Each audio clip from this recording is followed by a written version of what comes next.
Jaya Vrajajanaranjana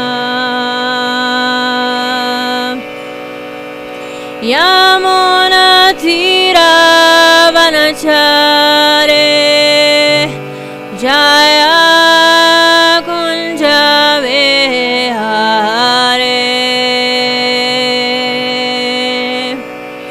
Yamunatiravanachare Jaya Kunjavihare Jaya Radha Madhava Jaya Kunjavihare Jaya Radha Madhava Jaya Kunjavihare Hare Krishna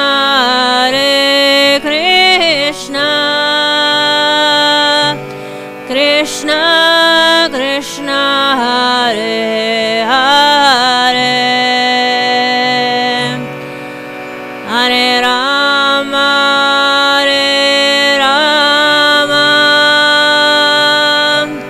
Rama Rama Hare Hare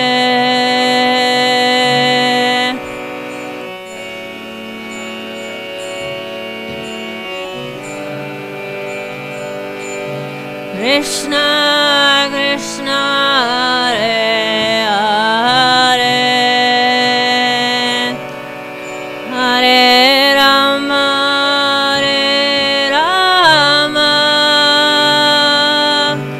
Rama Rama Hare Hare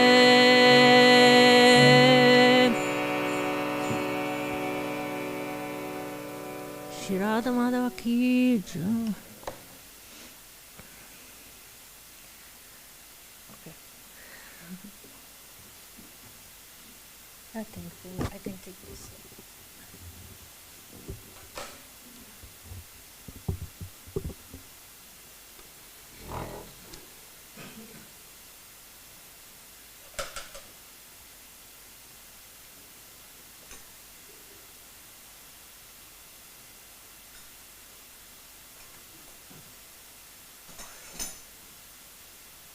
Om Namo Bhagavate Vasudevaya.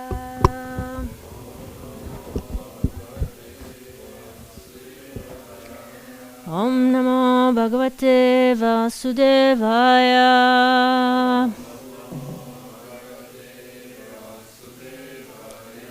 Om Namo Bhagavate Vasudevaya.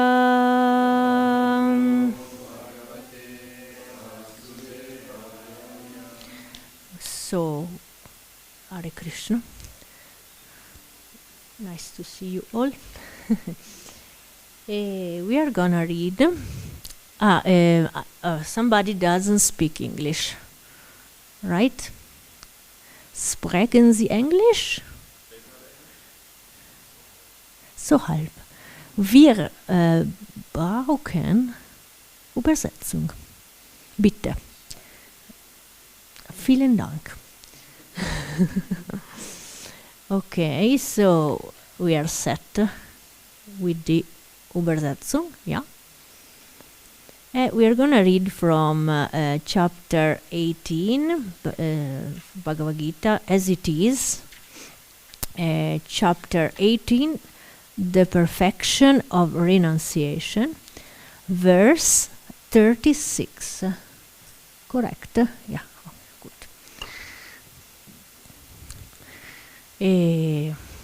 Okay.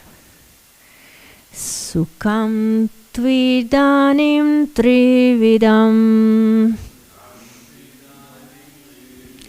Shrume Bharatarshambam Abhyasadramate yatra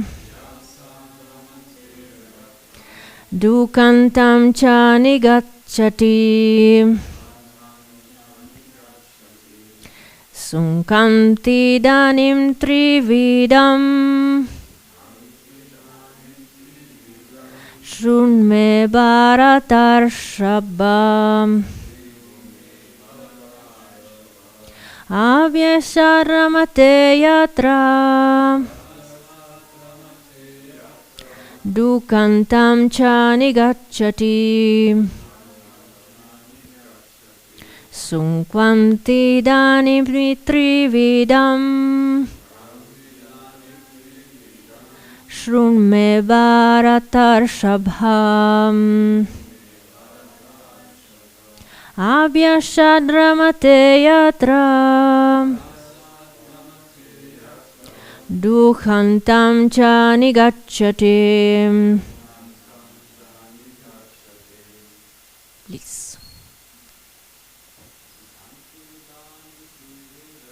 Sunkanti danim trividam shnu me bharatarshava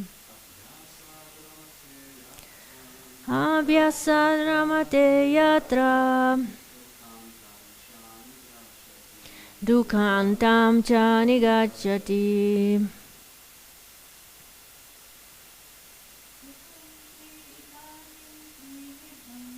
Sukham tvidanim trividham shrume bharatarshava Abhyasadramate yatra dukhantam cha nigacchati. Okay. All right. Sukham, happiness. Tu, but. Idanim, now. Trividam, of three kinds. Shnu, here. Me, from me. Bharatarshava, O best amongst the Bharatas. Abhyasat, by practice.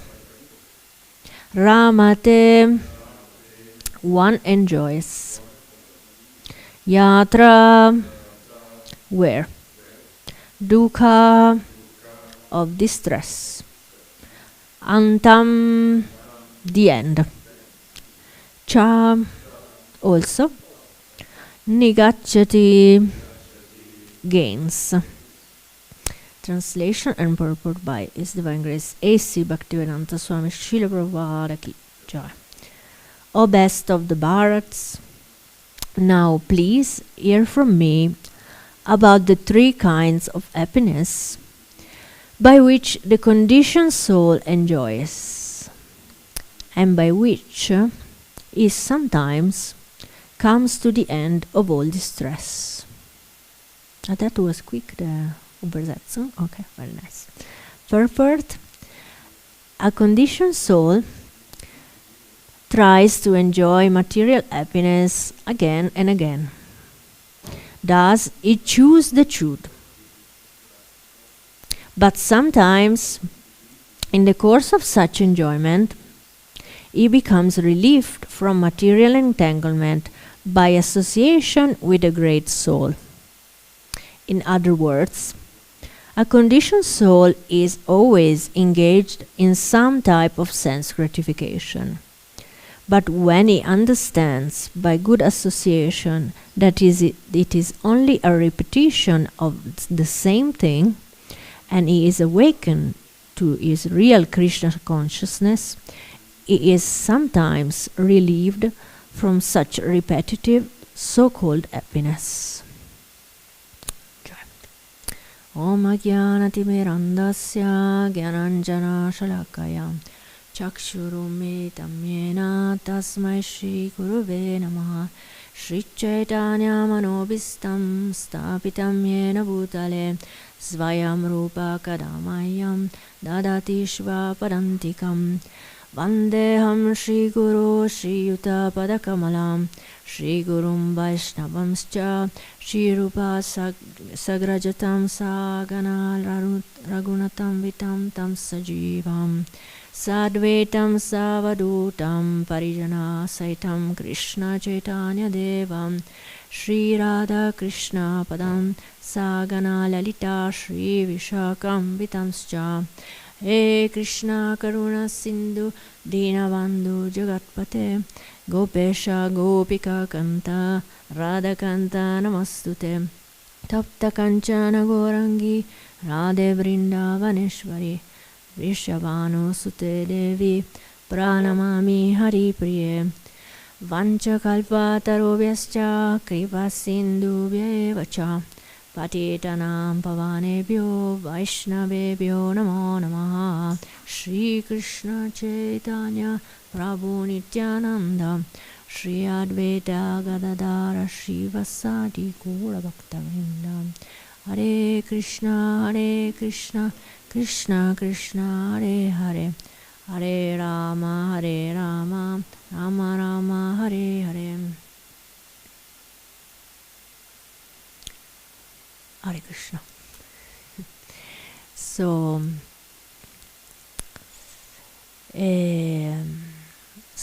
I just wanted to read the translation of what I just recited.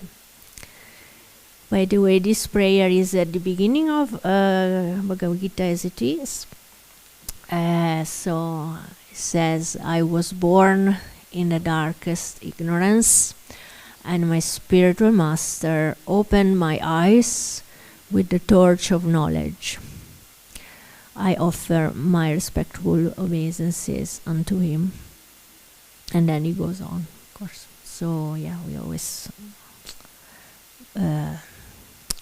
give our obeisances to our spiritual master. And this verse, well, first of all, I wanted to ask you if you remember what we read yesterday from Bhagavad-gita. Okay, well, please.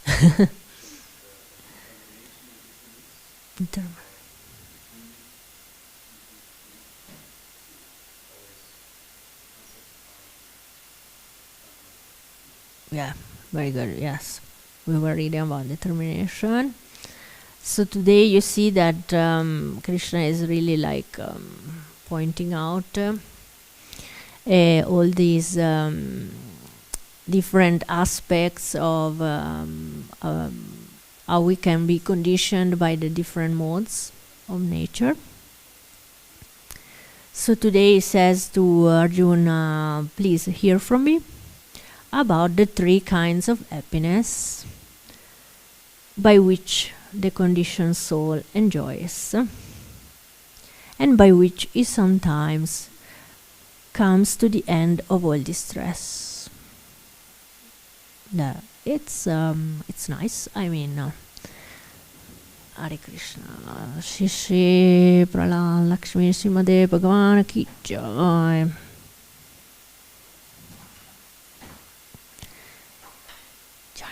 So yeah, this part of Bhagavad-gita, it's really practical, I feel. And especially now, you will see tomorrow and the days after, you will read together the different kinds of happiness, three kinds of happiness. There is a fourth one, of course, that we aim towards, but I don't want to spoil the party. Let's go from where we are. So yeah, I like to read again the purport from Srila Prabhupada.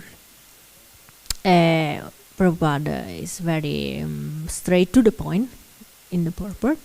He says, a conditioned soul tries to enjoy material happiness again and again. He chews the chewed. I love this part, personally, because I think about the cows when I read it. Some of you have been to see the cows, right? And you know that the cows, they eat the first time. And then after some hours, what is not completely digested nicely and churned in a very nice paste comes back again in their mouth. That's called rumination. And they ruminate again. And they chew again what was eaten before. Wow, so it's like, it's very, I love it. I love this image. And definitely for us, it might mean that we chew again the same food. Yes. But, well, I feel like it's about also repeating the same activities. Indeed. Or in my case, definitely having the same thoughts again and again. And they come back. And it's like, oh, come on again. All right. And so, yeah, they are there and they linger there in my head. And I'm like, oh, a bit disturbed. Yes. I don't know about you. Do you feel like that sometimes? Who feels like that? I feel like that. Very okay. Very good. So, yeah, then, but Srila Prabhupada says, okay, this is happening. This is material life. This material life, we are looking for happiness, but we look again and again in the same place. And again. Okay, but he says, sometimes, in the course of such enjoyment, the conditioned soul becomes relieved from material entanglement. That's now, he gives us the key to all this nonsense, basically. He says, by association with a great soul. Haribol, right? So then, and then he explains again, in case we didn't get it. In other words, a conditioned soul is always engaged in some type of sense gratification. But when he understands by good association that it is only a repetition of the same thing, and he is awakened to his real Krishna consciousness, he is sometimes relieved from such repetitive so-called happiness. So there are a couple of sometimes there. Versus sometimes, but definitely there is hope. I feel what Prabhupada wanted to give us. He said, look, okay, you might do it, but one day you might meet a great soul. Look, it's all there. So this beautiful verse brought me to another verse and another purport, from because Srila Prabhupada gives us everything we need. So I don't know if you are familiar with the Śrīmad Bhāgavatam, Bhagavata Purana. In third canto, chapter 5, verse 2 and 3, I can read it if you like, because it's really relevant to this, I feel, and also I can tell you. It's called, the chapter is called Vidura's Talks with Maitreya. Very good. Maitreya Muni was a great sage. He was basically the master, the spiritual master of Vidura, we can say. Yeah, he gave him directly instructions. And what to say about Vidura? Vidura was the uncle of the Pandavas. Who knows Vidura, by the way? Vidura, okay, Mata knows. Okay, well, I will tell you a little bit. No worries. So Vidura is no ordinary soul. He was the uncle of the Pandavas, and one of the Pandavas is Arjuna, who speaks to Krishna in Bhāgavad-gita. Okay, so we are all connected, yes. Okay. And Vidura, in this part of Śrīmad Bhāgavatam, has just come back from a long pilgrimage. After he left the palace, imagine he was, the most reverend, he was actually how can we call him? A prime minister? Can we call it like? Advisor, yes, I love it. Yeah, to say, better. Mm-hmm. Yeah, he was the advisor of the king, so it was like he saw all the opulence in this world, basically, and but he was not entangled in it. He was not. He was totally okay. Let me leave this place. It's time to go. And he left the palace because of the Lord arrangement, because he wanted him to meet Maitreya Muni, this amazing soul, great soul. And so I read for you the translation of these two verses. So it's chapter 5, verse 2. Vidura said, "O great sage, everyone in this world engages in fruitive activities to attain happiness. But one finds neither satiation nor the mitigation of distress. On the contrary, one is only aggravated by such activities. Please, therefore, give us directions on how one should live for real happiness." That's the question. It's right there, isn't it? And you might ask, okay, come on. Vidura goes to Maitreya Muni and he asks him about material happiness. He knows about material happiness, isn't it? He has seen at everything. And he might, just ask him about Krishna or the glories of Krishna. Definitely he will do that.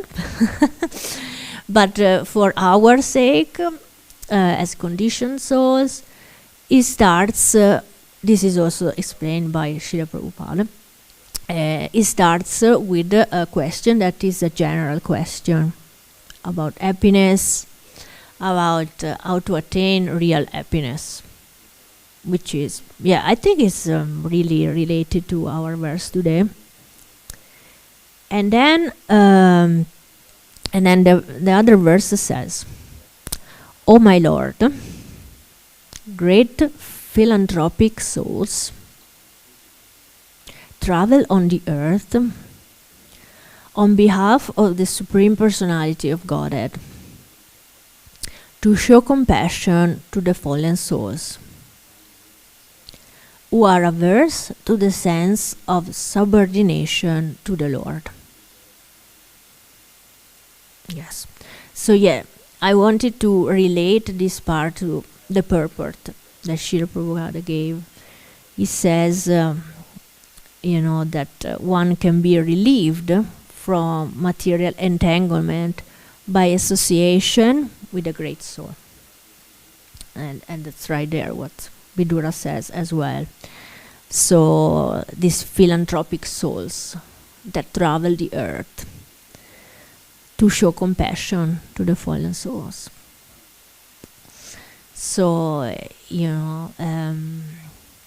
I just think about Srila Prabhupada here, of course.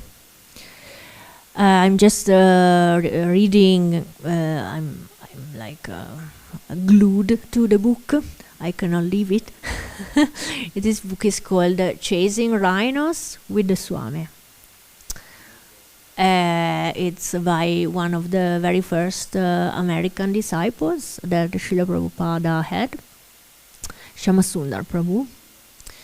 And he tells these amazing adventures going, he starts, of course, from San Francisco, where he was based.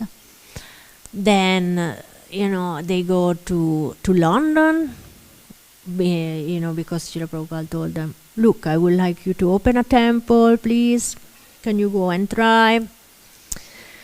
And everything unfolds in an incredible way. And he even meets the Beatles, George Harrison. It's like, it's mind-blowing. And now he goes to, he went to India, of course. He went to India, Bombay. He did a huge Pandal program where many people were listening to Srila Prabhupada for 10 days. And then from there, Srila Prabhupada decides, I'm going to Russia. What? 1971, it was not easy to go to Russia, but somehow Krishna arranged. And he could stay there just 5 days.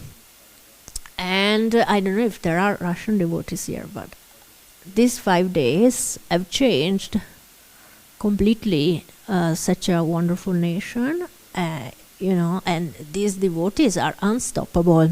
You can see them, it's like, there is no, for the great soul, there is no distinction, there is no limit. There is no, how can I say, stopping him because he has a mission. And this is what really appears from these amazing stories. So, what can I say? It's very inspiring. So, and all these disciples are also amazing because they came from places where, literally they saw everything. They were drug dealers at some point. I'm not joking, by the way, it's there. They were really like living a life of adventures, you can say. And but they met a great soul. And they decided, then let's follow him. Yeah. But, Srila Prabhupada was also not for compromise. He told them, you can follow me, but I have some restrictions there. You have to follow, and then slowly introduce them to the 4 regulative principles. Who knows the 4 regulative principles? They don't know. Wow. No, huh? Yeah, okay. Go for it. Auf Deutsch. Auf Deutsch, kein Problem.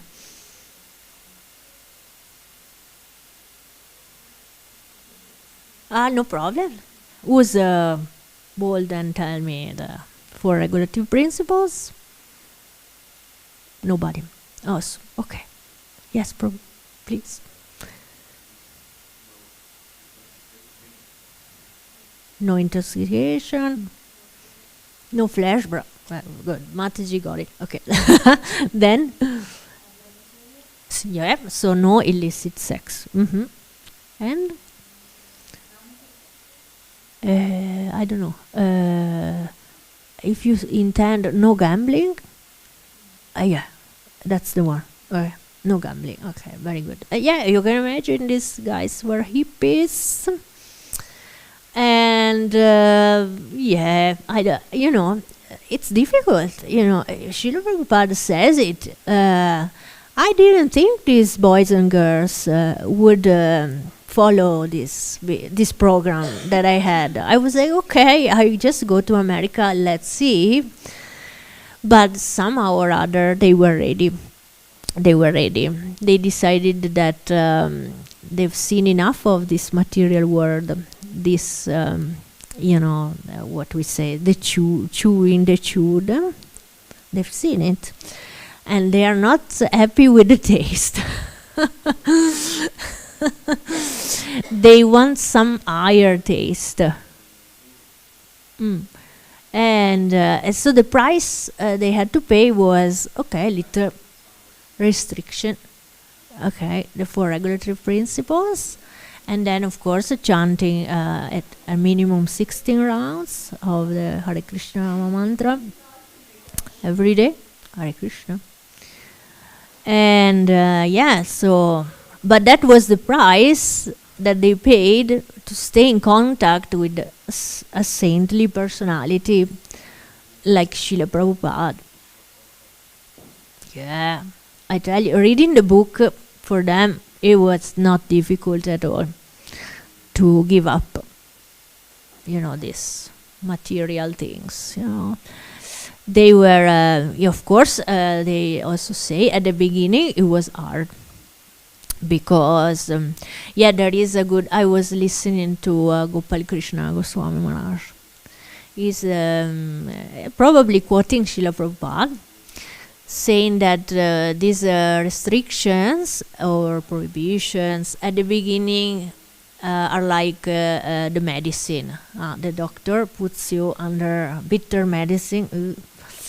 But you know that, okay, if I take it for a while, then hopefully my health will come back. I will get better, And so, in this sense, these restrictions are there, but okay, they could be with Srila Prabhupada.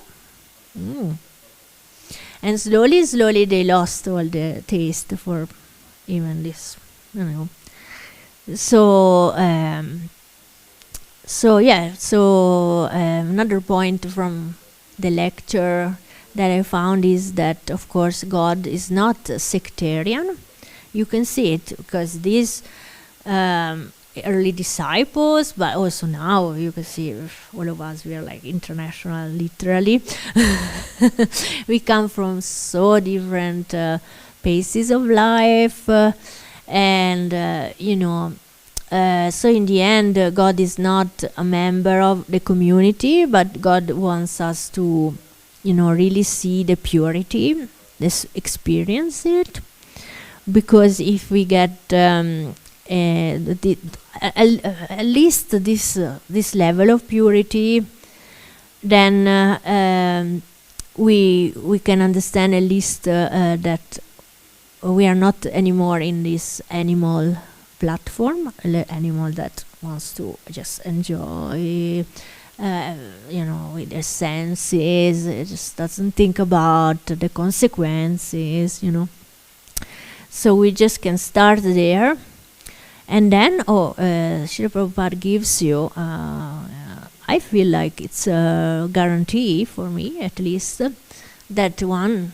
Here it is. It says, by which is sometimes comes to the end of all distress.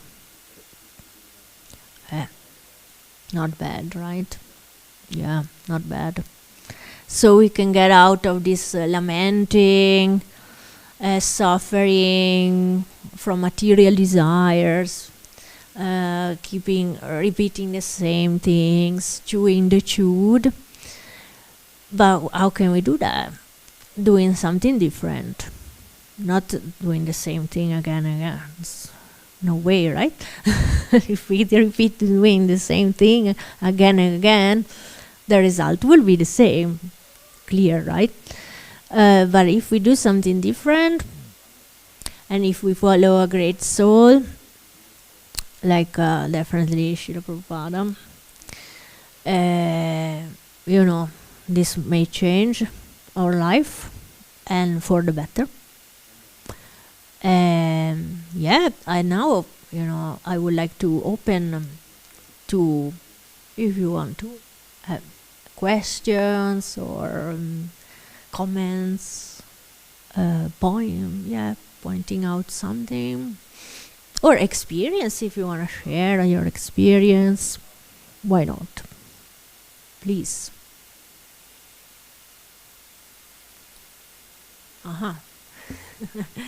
Please. Krishna Charan Prabhu.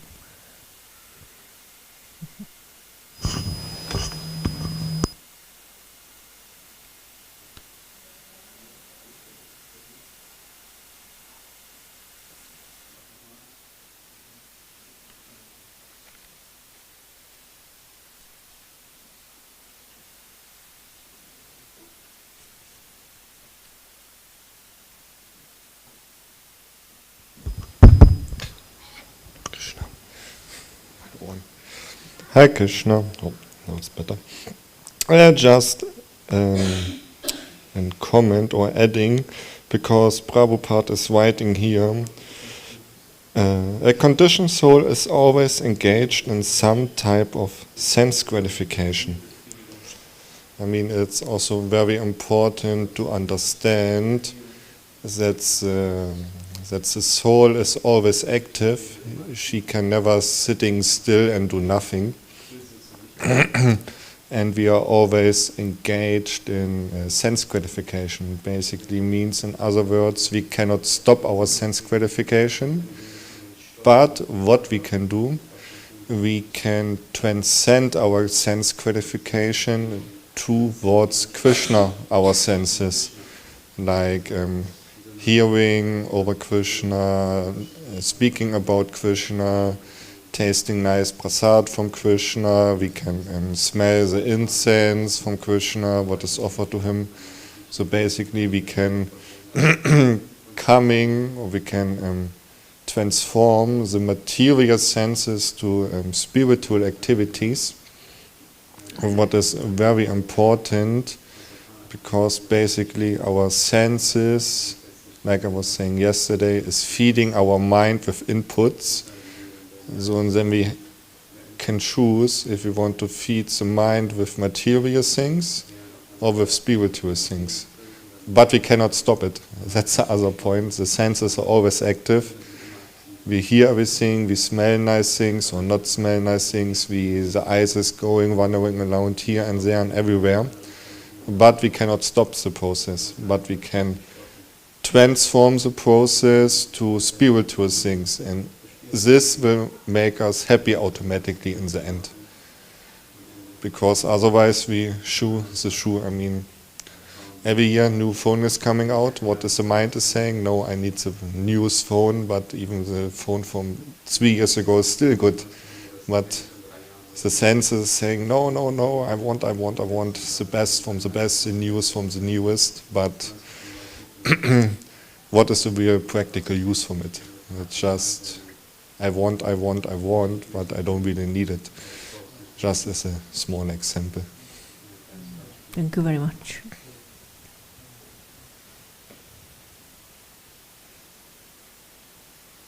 Somebody else? You, Prabhu? Ah, yes, Prabhu. 1 moment, Prabhu. I get microphone. About, thanks. I read in Bhāgavad-gita about Sanatana Dharma. Yeah. Yes. So I read that that which doesn't have a beginning and that which doesn't have an ending. Yeah. And all the other religious beliefs, the English religious beliefs, have a beginning somewhere at some point, but Sanatana Dharma is something which doesn't have a beginning or ending. I read it, but I don't understand exactly what do we mean by Sanatana Dharma. That's a very nice question, Prabhu. Yeah. Wow. I think I need help from the crowd.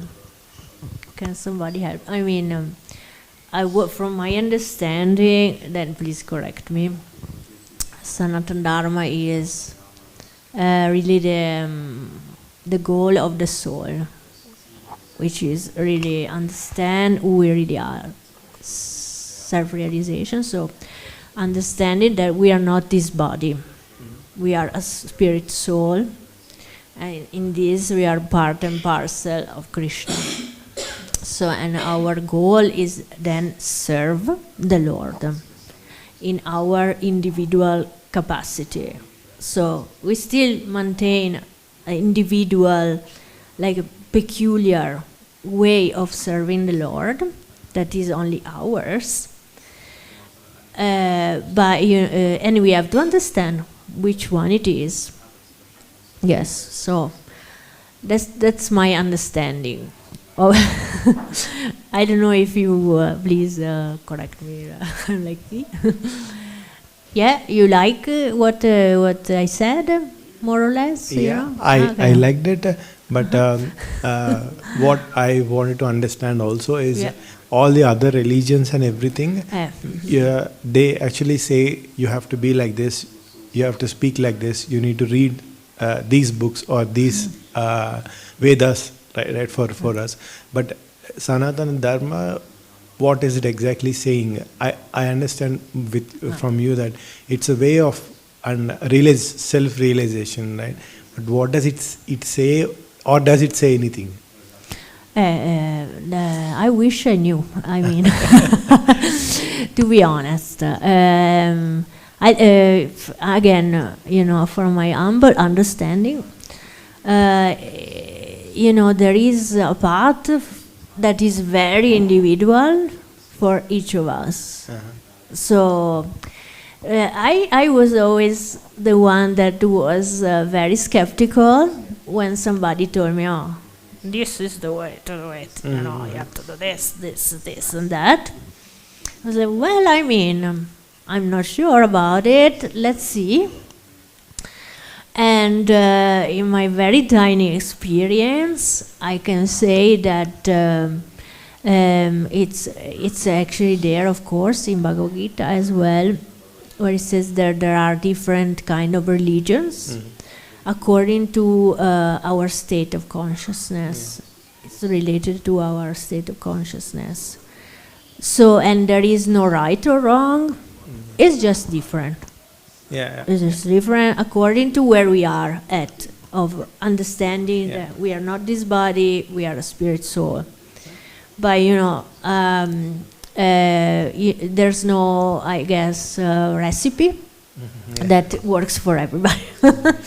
We really have to realize it with our practice, our experience. Today, with this verse in text 36, then there is purpose from Srila Prabhupada, who tells us, go and meet the great souls. They are the ones that have seen the truth and that can guide you, that really can tell you, because they know much better than us, because we are so conditioned, we are so lost. And so in this case, we really have to have faith that, that what we are doing is the right thing for us, and we are in the right place in the right moment. And then eventually we will meet that person. Yeah, I can tell you it happened to me. I'm very fortunate in this, but I don't know how much I understood from meeting this person. I'm still in the path. Of course, I'm not self-realized, I tell you. You see, but there is the hope that Srila Prabhupada gives us, and if we keep really inquiring in ourselves, and then if we are open, why not? Oh, right, we are here and we are open. Krishna helps. Yeah. Definitely. Thank you, Prabhu. I hope you can find somebody that gives you a better answer than me. That was good. I'm sure there is. Yeah. I recently started reading Bhāgavad-gita, so I'm still in the introduction 31 pages still there. Okay. So- Are you reading Bhagavad-gita from Srila Prabhupada? Yes. As it is. As Okay, it is, very yeah, nice. as it is. But Very I think nice. a smaller book. Okay. Yeah. Okay, Prabhu. All right. Yeah. So, yeah. Thank you Thank so you. much. I have, yes, many raised hands. Very nice. Yes, really, please forgive me if I didn't have, I have to be honest. It's where I'm at, Yeah, I have like a spontaneous thought came in my mind. When you say like that, what is Sanatana Dharma and why like every religion have his book to present like kind of Dharma, Right. but it's not Sanatana. In most religions, maybe Jesus Christ came, and when you see like what he preaches, like please don't kill, please don't be attracted to your neighbor's wife, then you can imagine what the audience was like. Yeah, definitely. Yeah. So it's a different level of consciousness. yes, and I think the goal of every religion is to lift us up stage per stage per stage, that we can realize that we are like eternal servants of God. This is like our Sanatana Dharma. Our eternal thing to do is like serving. And Srila Prabhupada often gave this thing to say we anyway serving all the time. So it's Sanatana Dharma is like all the time active because we're serving, but we're serving our senses most of the time. We're serving our mind, our rascal mind, which is like dragging us to all crazy stations of life. And we are glad with the serving. And Sanatana Dharma is, the aim of Sanatana Dharma is to lift us up to our real position as servants of Krishna. So this is my 5 cents about this. Thank you so much, Prabhu. Very nice. Okay, yes, Sanatana Dharma is a big topic. It's nice. I can give the explanation from Prabhupada about Sanatana Dharma. Beautiful It's guy that clears we were everything. waiting for. It's from Śrīmad Bhāgavatam, 7th canto, 11th chapter, verse number 2. Purport: Sanatana Dharma means devotional service. The word Sanatana refers to which is eternal, which does not change but continues in all circumstances. We have several times explained what the internal occupation duty of the living being is. Indeed, it's being explained by Sri Chaitanya Mahaprabhu. Shivasvarupahaya Krishna Nityadasa. The real occupational duty of the living entity is to serve the Supreme Personality of Godhead. Even one prefers to deviate from this principle, he remains a servant because that is his internal position. But one serves Maya, the illusory material energy. The Krishna consciousness movement, therefore, is an attempt to guide human society to serving the personality of Godhead instead of serving the material world with no real profit. So basically means we are internal servants of the Lord. Yeah. Thank you so much. So, Prabhu, another good reading is Śrīmad Bhāgavatam, in case. But one thing at a time. Yeah, it's all right. Something else so you would like to say? Oh, it's sad now. Very nice.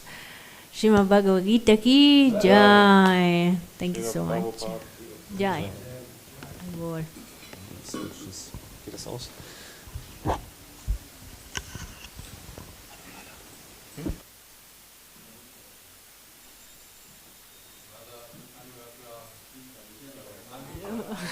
No problem.